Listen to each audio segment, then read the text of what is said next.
Party తరఫున మేము ఎప్పుడు కూడా ప్రజా సమస్యల్ని ఎప్పటికప్పుడు లేవనెత్తుతూ ఈ రాష్ట్ర ప్రభుత్వం చేసినటువంటి అనేకమైనటువంటి అవినీతి ఆరోపణలను ప్రజల దృష్టికి మీ ద్వారా తీసుకొచ్చిన సంగతి మీకు తెలుసు.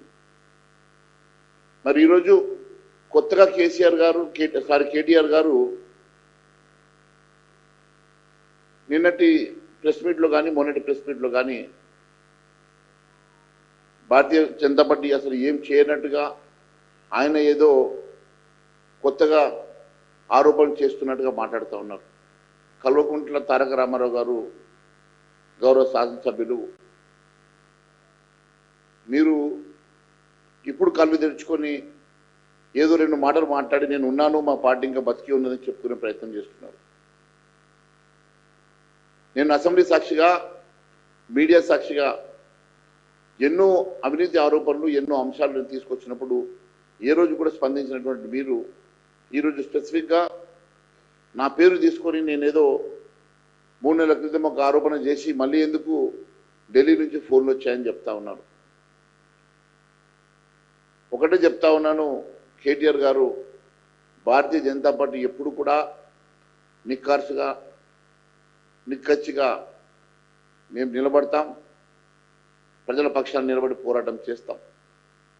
మా పార్టీ ఎప్పుడు కూడా ఇలాంటి అంశాలు ఉన్నప్పుడు ఖచ్చితంగా ప్రజల పక్షాన్ని నిలబడమని ఆదేశాలు ఇస్తారు. అసలు సంగతి మీకు నేను ఇప్పుడు చెప్తా ఉన్నాను, వాస్తవాలు ఏంటో.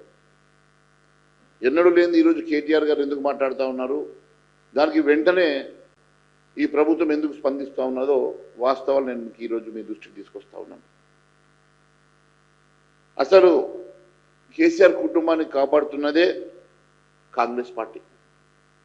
ఈరోజు కేసీఆర్ కుటుంబాన్ని పూర్తిగా కాపాడుతున్నది ఢిల్లీ కాంగ్రెస్. కేటీఆర్ గారు, హరీష్ గారు ఢిల్లీకి వెళ్ళి కేసీ వేణుగోపాల్ తోటి ఏం ఒప్పందం చేసుకొని ఈరోజు కాంగ్రెస్ తోటి మేము కలిసి ఉంటాం, కాంగ్రెస్ పార్టీతో పొత్తు పెట్టుకుంటాం, కాంగ్రెస్ పార్టీతో కలిసి ఎన్నికలకు వెళ్తామని చెప్పేసి మీరు మాట్లాడినమాట వాస్తవం కాదా? అంతేకాదు, మీరు కాంగ్రెస్ తోటి కలుస్తుంటే దాన్ని ఒప్పుకొని ముఖ్యమంత్రి రేవంత్ రెడ్డి గారు ఒప్పుకోకపోవడంతో నేరుగా పొంగులేటి శ్రీనివాసరెడ్డి రెవెన్యూ మంత్రితోటి కుమ్మక్కై ఆయన మీడియేటర్గా ఈరోజు మీ ఇద్దరి మధ్యలో ఒప్పందం కుదిరి ఈరోజు రెవెన్యూ మంత్రి పొంగిరెడ్డి శ్రీనివాసరెడ్డి మీకు మీడియేట్ చేస్తున్నమాట వాస్తవం కాదా? ఈరోజు పొంగిరెడ్డి శ్రీనివాసరెడ్డి కేసీ వేణుగోపాల్ ద్వారా మిమ్మల్ని మధ్యవర్తితం చేసి మిమ్మల్ని పార్టీలో కలుపుకునే ప్రయత్నం చేస్తున్నమాట వాస్తవం కాదా అని అడుగుతున్నాం. సన్నాయి నొక్కుతున్న కేటీఆర్ గారు, మీరేంటో మీ భాగోతం ఏంటో గత 10 సంవత్సరంలో ప్రజలు చూశారు. ఈరోజు భారతీయ జనతా పార్టీని, మా మంత్రులు కిషన్ రెడ్డి గారిని, బండి సంజయ్ గారిని అనవసరంగా మీరు ఆరోపణలు చేస్తూ ఉన్నారు. ఏదో మహేశ్వర్ రెడ్డి గారు మాట్లాడారు, తర్వాత 2 నెలల నుంచి వారిని మాట్లాడకుండా హైకమాండ్ చూస్తున్నదని చెప్పి తప్పుడు ఆరోపణలు చేయడం మంచిది కాదు. ఇప్పటి వరకు భారతీయ జనతా పార్టీ తరఫున నేను లేవనెత్తిన అంశాలు ఎప్పుడైనా మీరు లేవనెత్తారని అడుగుతా ఉన్నాను. పేరుకే ప్రధాన ప్రతిపక్షమైనటువంటి మీరు ఇప్పటి వరకు కూడా ఏ ఒక్క ఆరోపణ కాంగ్రెస్ పార్టీ మీద చేయకపోవడానికి గల కారణాలు ఏంటో చెప్పాలా? ఎందుకంటే మీ మీద కాంగ్రెస్ పార్టీ ఒక్క ఎంక్వైరీ, సిబిఐ ఎంక్వైరీకి రాయకపోవడం, మీ మీద ఒక్కటి కూడా ఈడీ ఎంక్వైరీకి పెట్టకపోవడం, మిమ్మల్ని కాపాడుతున్నది కాంగ్రెస్ పార్టీ కాదని అడుగుతున్నా.